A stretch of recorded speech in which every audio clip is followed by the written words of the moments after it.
Hey guys, Simon and Alex here from Top Tennis Training, and in this video we're going to take a look at the differences between the modern tennis forehand and the next generation tennis forehand. Now first of all, let's take a look at a classic forehand. This is a forehand that players like John McEnroe used to hit. Let's look at the specifics of it first, and then we can move on to the other forehands.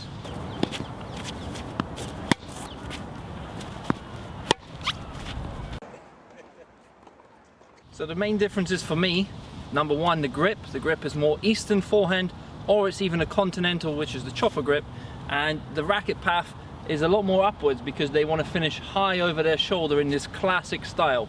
Okay, so if Simon now demonstrates as he hits this classic forehand, you can see that actually his wrist is quite locked together with his arm, so he's swinging from the shoulder and therefore he has to finish up. Because the wrist is not rotating, in order for the racket head to go below the ball and over the ball, so he actually has to go in a low to high motion, he needs to achieve that from his shoulder because the arm is quite straight. You're not able to actually move the wrist around as much in that chopper or continental grip. So that's the reason that the shot actually finishes really high with the whole arm, whereas something like the modern forehand or the next generation forehand, it can be a little bit more wristy. So here I'm using the continental grip to hit these forehands.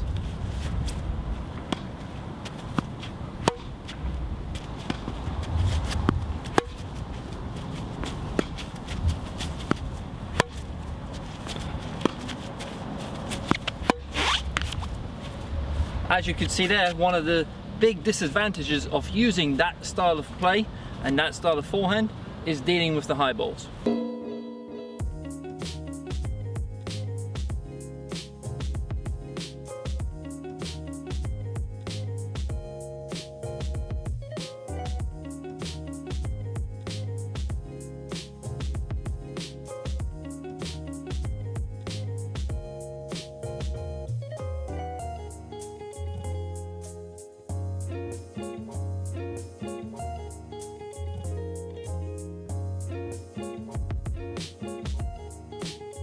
Now there, all the balls are coming really flat, so it's very difficult to generate topspin even with that low to high motion, because the wrist in itself can travel a lot faster than your arm that's being attached to the shoulder, so this segment is quite long, so it's very difficult to swing it fast.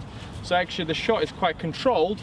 It's a heavy ball, but actually the arm is traveling quite slow, therefore it's very difficult to generate topspin with that classic forehand. It's specifically useful for fast surfaces, so surfaces like a grass court is going to be useful because you can keep the ball quite low. You don't need to generate as much topspin because you want the ball to slide through the court a little bit more. You're hitting a flatter contact, flatter shot, and therefore it's more effective on those fast surfaces.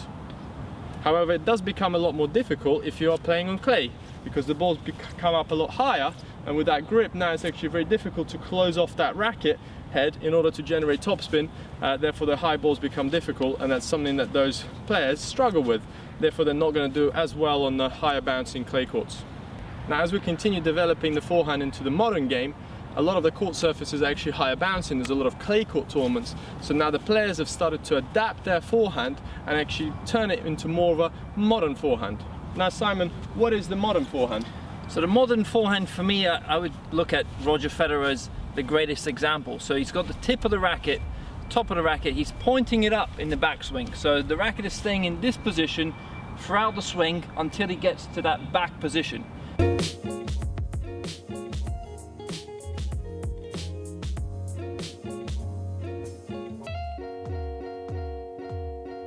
it drops. But at the start of the swing, he's lifting the racket like so, he's keeping the racket on the right side of his body, and he also has extra lag right before the contact point. So the racket is up, it's coming forward, and then that big wrist lag right before the contact point, and the contact point is also much more in front than on the classic forehand. Now we can achieve this wrist lag and contact more in front because of the grip. Now the grip is more of a semi-western, it could be a little bit more eastern, but it's more towards the semi-western side. So when it's semi-western, you're able to actually make contact a lot more in front and still show that racket face to the ball. Now if we change that into an eastern or a chopper, now to be in front, you're actually going to point the racket up. So you actually have to make the contact a little bit later, and that actually causes you to hit the ball a little bit different, and it becomes more jammed up. So in order to generate topspin, we need to be more in front, we need to be able to rotate that wrist, and that wrist rotation is key for generating topspin. That's exactly what the modern forehand allows players to do.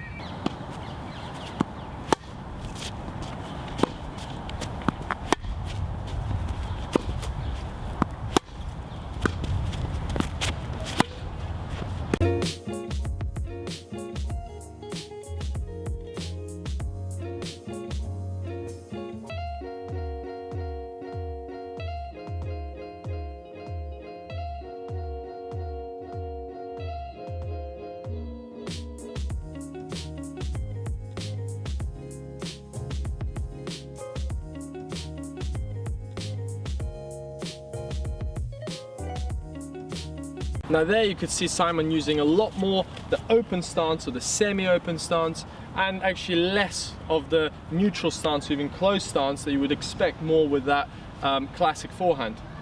Now the key difference of why we hit more neutral in the Eastern forehand and the classic forehand is because of the grip. So this grip will not allow you to put your shoulder forward quite as much, because you're not able to release this wrist. The maximum that Simon can do is actually point the strings into that direction. So you're always going to struggle to really release the shoulder forward. So you see a lot more late contact, so you're letting the ball come through so you can show the strings to the court and then carry it on. So in order to achieve that, you're going to need to do a neutral stance. Now with a modern forehand, you can be a lot more open. You can be either open or semi-open. You can throw that shoulder forward a lot more. You can have the racket a lot more in front, where the rotation of the wrist can happen, and therefore those forehands are a lot more effective from those stances. Now let's talk about the next generation tennis forehand. This is players like Nick Kyrgios, Jack Sock, Kokkinakis as well, and also Dominic Thiem.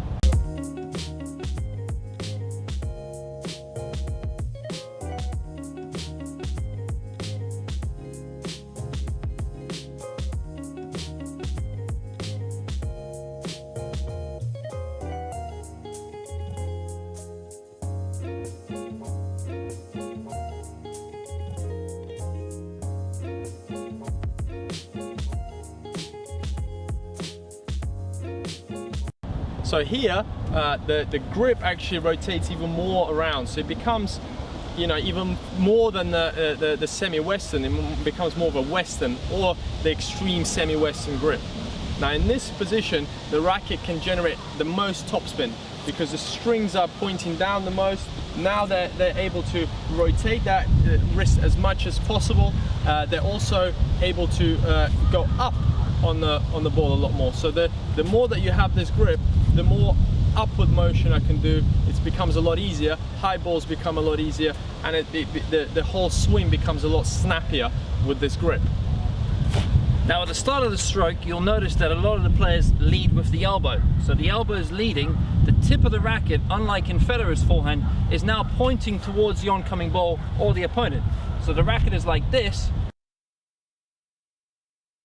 and that creates extra space for that extra lag at the very last moment, that extra whip like Alex has said. So you're going from this position, tip of the racket is pointing to the opponent. From here, now the butt cap is almost pointing behind me. Yeah, sometimes it even points up on some of the players, like we see Jack Sock even point the racket up. So as he takes the racket back, he then creates this kind of looping effect, like this slingshot effect, and that's what generates that power. It's that slingshot fast out of the swing is what gives it that snap and that fast hit.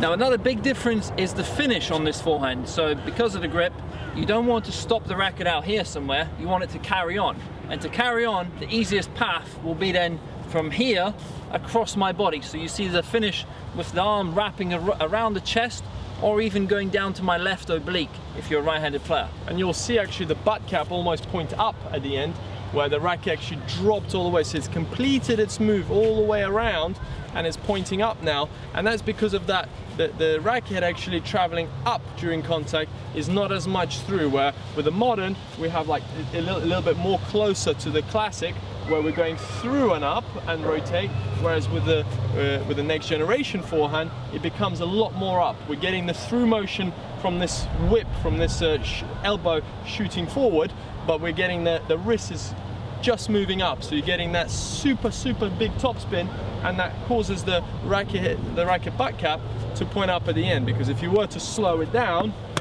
the ball will not go anywhere. You really need to let it go, and the only way to let it go is to finish the move all the way down. So you see a lot of players like Kyrgios, he finishes there, yeah. Jack Sock, he finishes there, and that because they finish there, actually it becomes like a very continuous shot. You know, you let it go until it's exhausted. You go all the way through to the contact, and it's a very effective shot to generate power. They get a lot of power coupled with the spin, so it's extreme spin, extreme power, and that's what the modern game, I guess, is all about.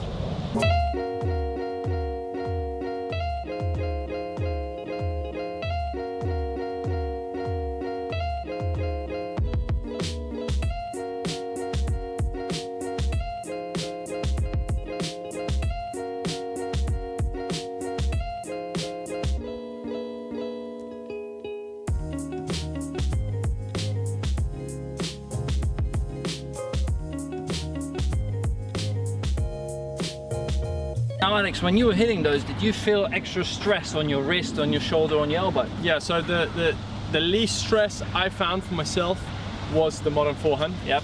I think it allowed me the full range of motion that I needed. It didn't restrict me like I felt with the classic forehand. I felt a little bit restricted, like I always had to keep my wrist straight, and I didn't like that too much. I couldn't apply topspin. Now with the next generation forehand, I felt like there was a lot of stress on my wrist. There was a lot of stress on my elbow. My shoulder felt like it was coming out the socket because the racket actually gets a lot of acceleration on it. So the racket actually starts flying forward, and it almost like my arm has to keep it there from flying off. And I feel a little bit in my shoulder. I feel my wrist, because it's traveling at such high speeds, I feel like I really need to get used to it and train it. And I think you would risk getting injured if you were to do it repetitively. Yes. So I'd say the best one is the modern forehand. I think it gives you the biggest range of shots without risk of that injury. But again, if you are one of those extreme players that wants to get a little bit more out of your game, then do try the ultra modern forehand, the next generation forehand, and see if that's the one for you. So Alex, in your opinion, which one do you prefer? The modern tennis forehand or the next generation one? Oh, you didn't mention the classic. Oh, the classic, sorry, yes. So I don't like the classic so much because I'm simply not used to playing with that chopper grip or the Eastern grip. I find it very difficult to get topspin. I like to be a little bit more whippy. I like to get the ball going high over the net, and I prefer playing with a modern forehand. So for me, I don't have the wrist snap. Again, it's something that I haven't learned when I was growing up. So I haven't I haven't got this extreme grip. I haven't got the technique in order to whip it as much. So when I do start trying to do it, I actually find it very difficult to get good timing, so I lose control. I get sometimes a lot of power because I'll snap out of it and I can whip it and the ball can fly, but I feel like I lose control because I'm not able to time that whip, because everything's happening very quickly in this forehand. So from here to here, this happens very quickly during the shot. I actually find it very tough to time the ball and hit it with the correct contact point in order to hit a good shot. Whereas players that have been doing it for a long time, they might be a little bit more used to it, and it will actually maybe help them achieve more power and more spin at the same time. What do you think, Simon? I agree 100%. So for me, modern tennis forehand, the more outwards motion, the more, for me, I use in between the semi-western and the eastern. So if I was to move around to the western, I think I'd really struggle with those low balls, especially against someone who's slicing, especially on a court like this. Faster surfaces would become a nightmare for me. So I prefer the kind of in between, the hybrid forehand, where you have a bit of the extreme whip at the end, but you could also hit a little bit flatter if you want to go through the ball. Do you think it's the court surfaces that are breeding this next generation forehand players, because the courts are a lot bouncier, then maybe they're a little bit slower? Even courts at Wimbledon, they're playing a lot slower. The rackets are a little bit different. I think it's the rackets mainly and the strings. Okay, so do you think it's because the rackets are actually giving the players a lot of power that they're now having to, okay, we need to generate even more topspin to control this power, and when we let go with this maximum topspin, we can actually hit like a super forehand, if you can manage to control it, if you can manage to do it. And the really good players, they can, But actually, you tend to find that although they have those big forehands, they're not always as consistent as the other players who have a more modern forehand. For me, I would take a Roger Federer forehand over a Jack Sock or a Nick Kyrgios any day of the week. And I think, well, exactly, one of the reasons that actually the modern forehand breaks down so much is because on those big points, when you're depending on making that ball in, when you get a little bit tighter, that tightness in your arm, you won't be able to swing through the ball as much because the whole forehand depends on being super loose and letting that arm go. The moment you stiffen up a little bit, it actually doesn't quite fly as much as a modern forehand, which has a more of a kind of a linear path compared to the ultra modern one. So I'd take that one over the Kyrgios one for sure. What do you guys think? Have you tried all three types of forehands? Which one do you use and which one do you prefer when you're out there on the court trying them out? Do you think the next generation forehand is the way to go? Do you think that this is the way the game is going to develop and we're going to see a lot more players using it? Or do you think that the classic forehand or the modern forehand is going to make more of a comeback, or is going to be there to stay because it's the most effective way of winning? Now in video number 2, we're going to teach you both the modern tennis forehand, so the more Federer, Nadal style forehand, and we're also going to teach you the next generation style forehand. So to watch those 2 videos, just click the link under this video and we'll see you right there.